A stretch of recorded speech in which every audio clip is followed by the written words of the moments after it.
Hi మా. So ఎలా ఉన్నారు ఏంటి? Super. All good. All good. మీ బాబు బాగున్నారా? బాగున్నాడు మా. వైఫ్ ఆల్ తల్లి బిడ్డ అందరి క్షేమం. క్షేమం. ఓకే.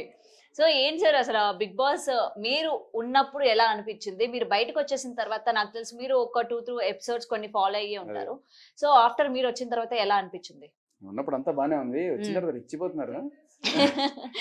అదే బయట చూస్తున్నాను హెడ్లైన్స్, బిగ్ బాసా హగ్ బాసా ఇది అని చెప్పి. అదే సో అంటే కూలింగ్ పీరియడ్ అంటారు కదా, సో అది మెల్లగా దాటింది. అందరూ కాస్త ఒకరికొకరు బాగా పరిచయం అయ్యారు. సో దాని తర్వాత వచ్చిన సైడ్ ఎఫెక్ట్స్ ఇవన్నీ కూడా. అదే సో చాలా మంది జనాలు ఏంటంటే అంటే ముఖ్యంగా ఫ్యాన్స్ అనుకోవచ్చు, శేఖర్ భాషా గారి ఫ్యాన్స్, అరే ఇప్పుడు కానీ ఉండుంటే ఇట్లాంటి సిచ్యువేషన్ లో శేఖర్ భాషా గారు ఎలా హ్యాండిల్ చేస్తారు? ఆల్రెడీ ఎందుకంటే ఈ క్వశ్చన్ అడిగాను, బయట మీరు అబ్బాయిలకి అమ్మాయిల వల్ల అన్యాయం జరుగుతుంది అని చెప్పి ఫైట్ చేస్తూ ఉంటారు, మరి లోపల ఇద్దరు అబ్బాయిలు ఒక అమ్మాయి వల్ల అన్యాయం అయిపోయారు. ఆ సిచ్యువేషన్ లో మీరు కానీ ఉండుంటే ఫైట్ చేసే వాళ్ళేమో కదా.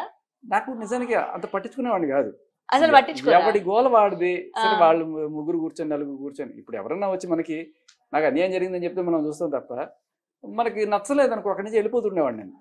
వీళ్ళు ముగ్గురు కూర్చొని ఎప్పుడు ఇదే బ్యాచ్. ఇప్పుడు మీరు గమనిస్తే ఆఖరికి ఎలిమినేషన్ అయ్యే రోజు కూడా ముగ్గురు అట్లాగే కూర్చోండి, అదేదో విడదీయరాని బంధంలాగా. సో ముగ్గురు ఎక్కడ పట్టినా ముగ్గురే కనబడుతుంటారు. దీనివల్ల జనాల్లో మిగతా వాళ్ళ ఒక ఫీలింగ్ ఏంటంటే ఒక గ్రూపా, వీళ్ళని వీళ్ళు సేవ్ చేసుకుంటారు, వీళ్ళని వీళ్ళు సేవ్ చేసుకుంటారు. ఒక టీం కాకపోవచ్చు, ఏ టీంలో ఉన్నా కూడా సేవింగ్ అన్నట్టుగా. సో అది ఎందుకు కొంత డజంట్ గో వెల్. అండ్ తర్వాత అభయ్ అప్పుడప్పుడు అదే గ్రూప్ లో ఉండేవాడు, బట్ తర్వాత అందరితోనూ కలిసేవాడు. అభయ్ నిఖిల్ కూడా బాగానే, పృథ్వీ కూడా బాగానే కలుస్తాడు, కానీ ఈవిడ మాత్రం అక్కడ కూర్చొని ఉంటది ఎప్పుడు కూడా. సో వీళ్ళిద్దరు వెళ్ళి అక్కడ ఆవిడతో మాట్లాడడం, ఓదార్పు యాత్రలు ఇవన్నీ జరుగుతూ ఉండేవి. బయటకు వచ్చిన తర్వాత మీ ముగ్గురు మంచిగా రోస్ట్ చేసినట్టు అనిపించింది సార్ నాకు. మరి చేశారా రోస్ట్? అంటే రోస్ట్ అంటే అదే కంటెస్టెంట్లు అందరి గురించి, ముఖ్యంగా వీళ్ళ గురించి బాగా రోస్ట్ చేసినట్టు అనిపించింది. అంతే. అభయ్ నాకు అభయ్కి ఏంటంటే బయటకు వచ్చిన ఇమ్మీడియట్ గా వచ్చినప్పుడు వేసిన ప్రశ్నల్లో వాళ్ళలా వీళ్ళలా అన్నప్పుడు నేను ఇంకా అంత కంటెంట్ చూడలే.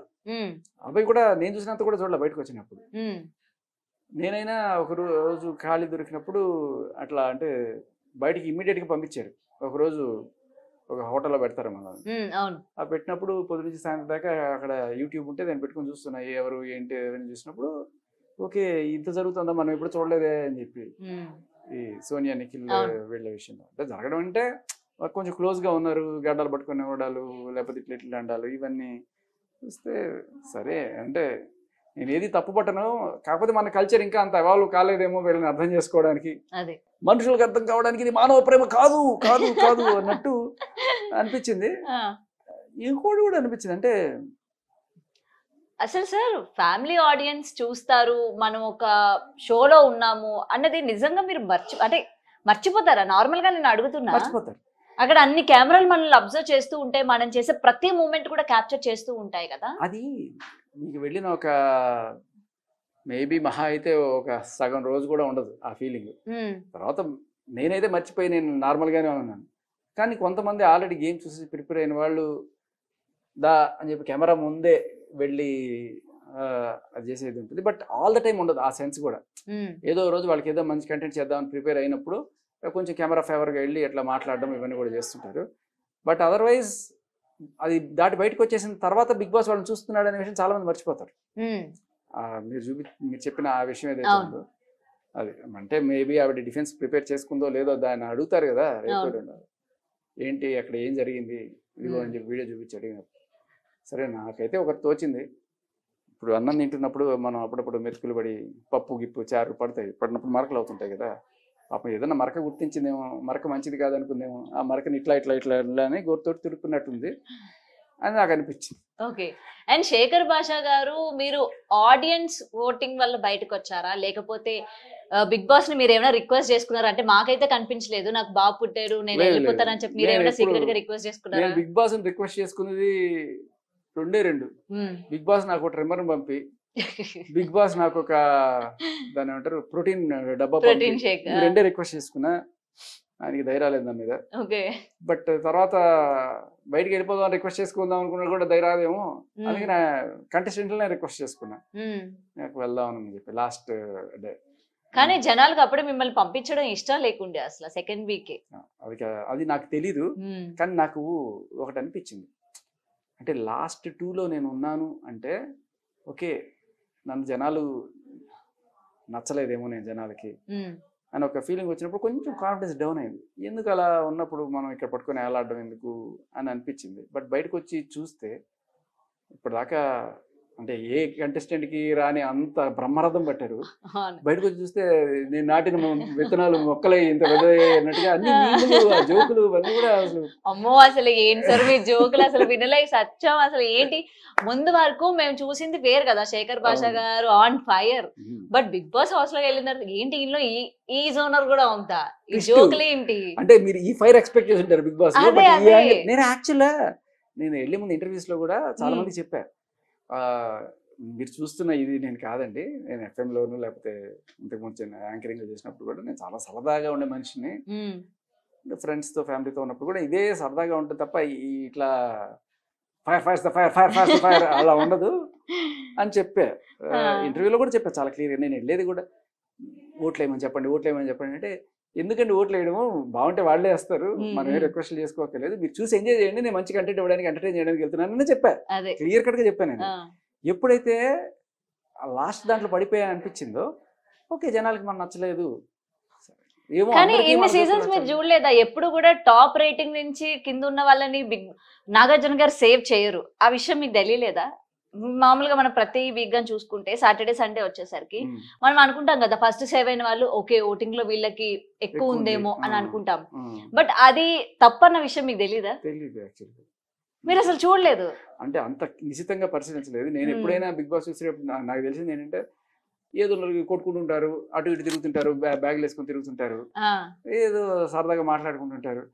ఇదే కదా మనం ఇంకా బ్రహ్మాండంగా మాట్లాడతాం కదా, మనం మాట్లాడితే అసలు నవ్వులు అలా పూస్తుంటాయి అని చెప్పి అనుకొని అదే అనుకున్నాను తప్ప ఈ ప్రతిదానికి పాయింట్లు తీయాలి, పక్కన వాళ్ళు తప్పులు ఎతకాలి, ఈ ఆలోచనే లేకుండా నాకు. ఎప్పుడైనా నన్ను ఎవడన్నా హర్ట్ చేస్తే నేను వాడికి వెంటనే రిటార్డ్ ఇస్తుండే.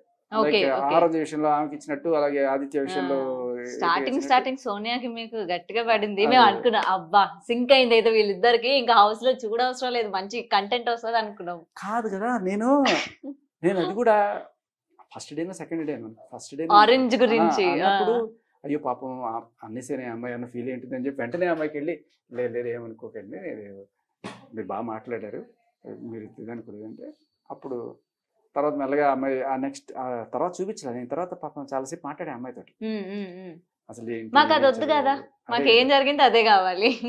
ఆమె ఇంజనీరింగ్ చేసిందని, తర్వాత లా చేసిందని అన్ని చెప్పుకొచ్చిన తర్వాత was good friend with her తర్వాత. కానీ ఆవిడ టార్గెటెడ్ గా చేస్తుంది బేబక్కని వీళ్ళందరూ అంటే ఓకే ఇది ఆవిడ గేమా, ఇలా ఆడతారా, ఎందుకు లేని కావాలనే విషయం కక్కడం దీనికి ఎవరి మీదైనా అనేది నాకు ఎందుకు నచ్చేది కాదు. 2-3 రోజుల తర్వాత ఇవి కానీ మణికంఠ కానీ ఒక ఫేక్ ఇది చేస్తున్నారు అనేది నాకు అర్థమైన తర్వాత అంతసేపు అవతల వాళ్ళతో పక్కన కూర్చొని మాట్లాడేది ఎందుకు, నేనైతే ఫ్రెండ్షిప్ చేసుకోవడానికి వాళ్ళ గురించి తెలుసుకోవడానికి, ఎందుకంటే నాకు ఏదో ఒకటి తెలుసుకోవాలన్న క్యూరియాసిటీ బుర్రలో ఎప్పుడు ఉంటుంది అనమాట. ఎప్పుడైతే ఫోన్ లేదు, నెట్ లేదు, గూగుల్ లేదు, నేను ఎప్పుడు కూడా టెక్నాలజీ గ్యాడ్జెట్స్ నెక్స్ట్ ఏం వస్తాయి ఇవే చూస్తుంటాను, అలాగే ప్రోగ్రామింగ్ కూడా చేసుకుంటాను. నాలాంటి వాడికి ఖాళీగా కూర్చోవడం అంటే అస్సలు రకంగా ముళ్ళ మీద కూర్చున్నట్టుంటుంది అనమాట. సో ఏదో ఒకటి తెలుసుకోవాలి అని చెప్పి నేను అందరినీ అడిగి మాట్లాడుకోవడం ఇవన్నీ చేసేవాడిని. బట్ అందుకు కాకుండా నీలో ఉండే తప్పులు ఎతకడానికే నేను మాట్లాడుతున్నాడు మణికంఠ అనిపించింది. ఆ అమ్మాయి పాపం సోనియాతో మాట్లాడుతున్నప్పుడు మీరు కొంచెం ఫెమినైన్గా అనిపిస్తుంది అంటే దొరికేసింది పాయింట్. అప్పుడు చెప్పాలా, నామినేషన్స్కి వచ్చి చెప్పాను, ఓహో ఇదేనా ఇందుకనే వస్తారా, ఇలాగే గేమ్ ఆడాలా.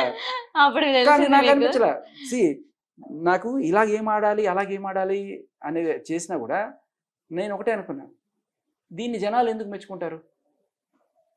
సరే వాడికి నామినేషన్లో చెప్పడానికి ఒక పాయింట్ దొరికింది అనుకుందాం, సరే నేను నామినేషన్లోకి వచ్చినా కూడా నేను మంచిగా ఉన్నాను, సరదాగా ఎంటర్టైన్ చేస్తున్నాను అంటే జనాలు నన్ను మెచ్చుకుని నన్ను అక్కడ ఉండిస్తారు కదా, దానికోసం నేను ఇంత క్రూరత్వానికి లేకపోతే కన్నింగ్ చేయాల్సిన అవసరం ఏంటి అని అనుకొని.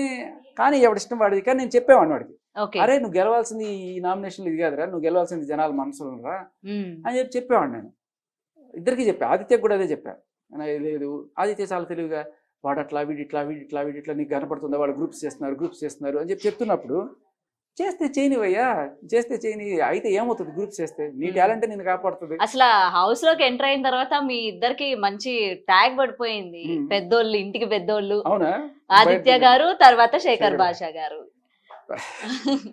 సో అన్ని చెప్పేవాడిని. బట్ ఆయన ఏంటంటే చాలా తెలివిగా వాళ్ళ మీద నాకు ఒక నెగిటివ్ ఇంప్రెషన్ క్రియేట్ చేసి, నేను వాళ్ళని నామినేట్ చేస్తే ఈయన నన్ను నామినేట్ చేసుకుంటాడు. ఆయన ఎవరికి శత్రువు కాడు మళ్ళీ.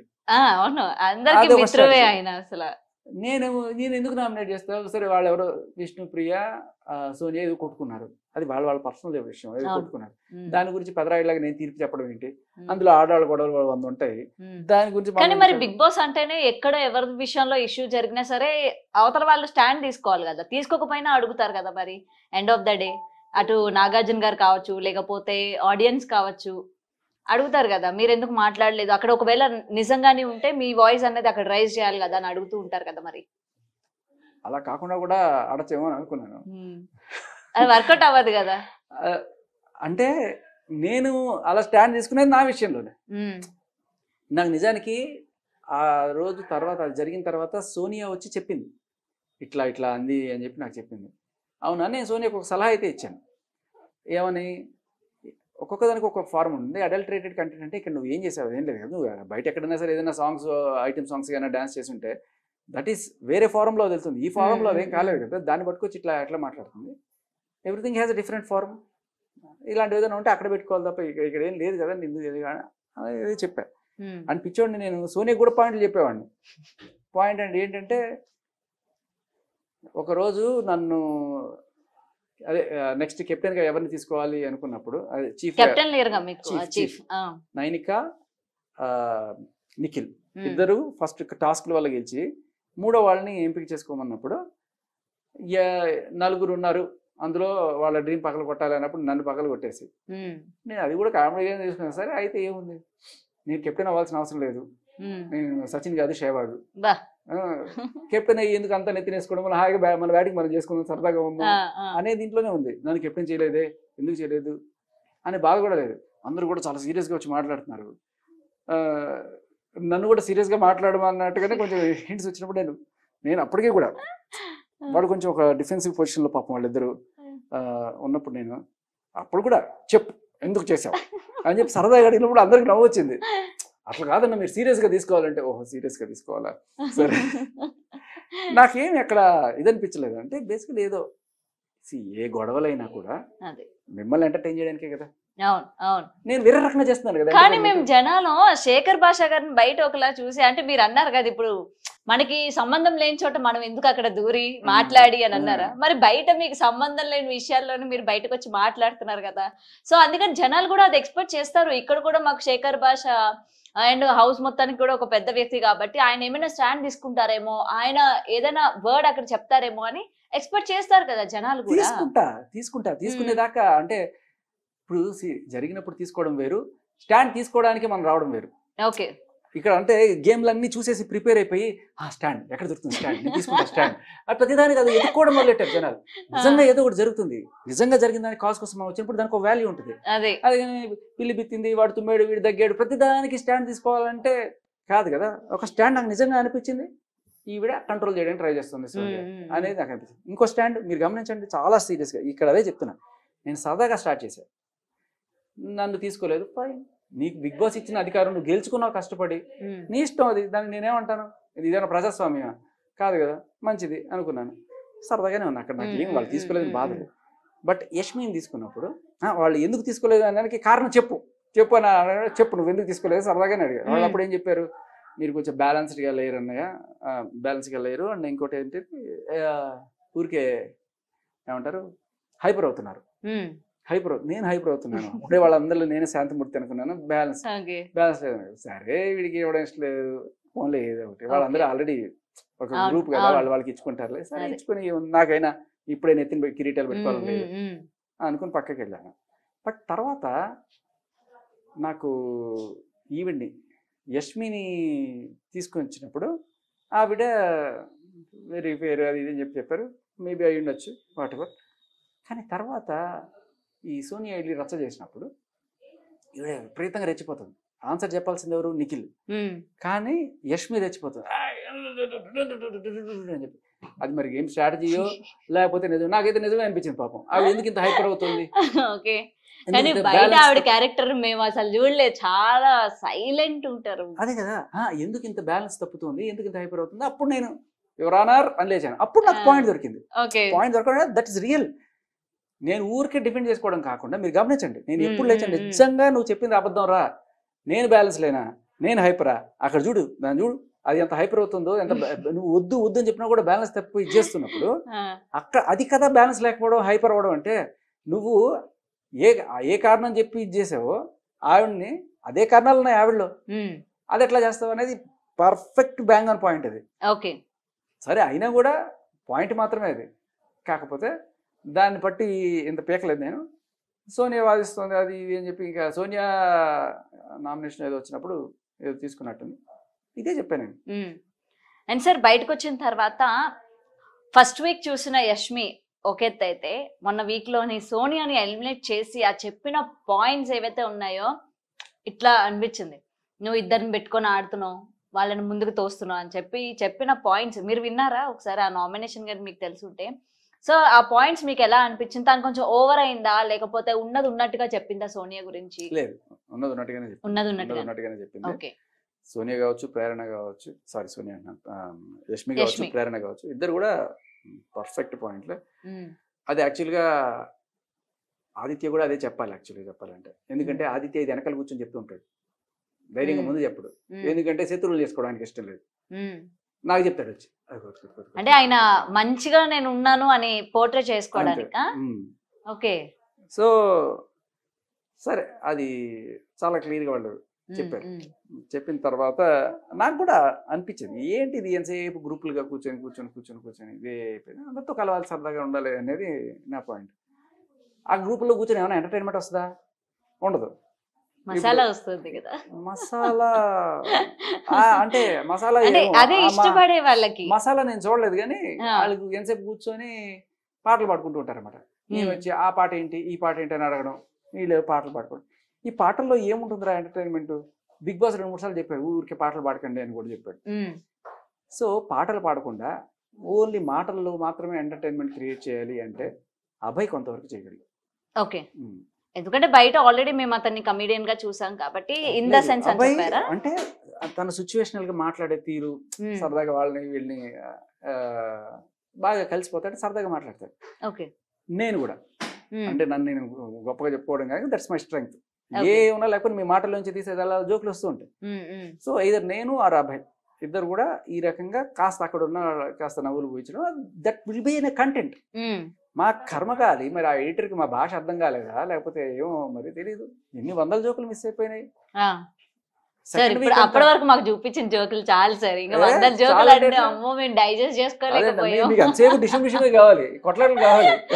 అలాగని కాదు, అంటే మాకు కూడా అంటే ఒక ఇట్లా ఫ్రాక్షన్ ఆఫ్ సెకండ్స్ అనమాట ఆ జోక్ ఇలా వచ్చి అలా వెళ్ళిపోతా ఉండే, కొన్ని చాలు సార్ మాకు. కాదు నేను అనేది ఏంటంటే, ఇప్పుడు రొమాన్సిక్ ట్రాక్లు నడపడానికి కొంతమంది ఉన్నారు, ఏడవడానికి కొంతమంది ఉన్నారు, కొట్టుకోవడానికి కొంతమంది ఉన్నారు. అరే నాలాంటి వాడిని కూడా ఒకటి ఉండివ్వండి, ఏమైంది దాంట్లో పెద్ద కష్టం.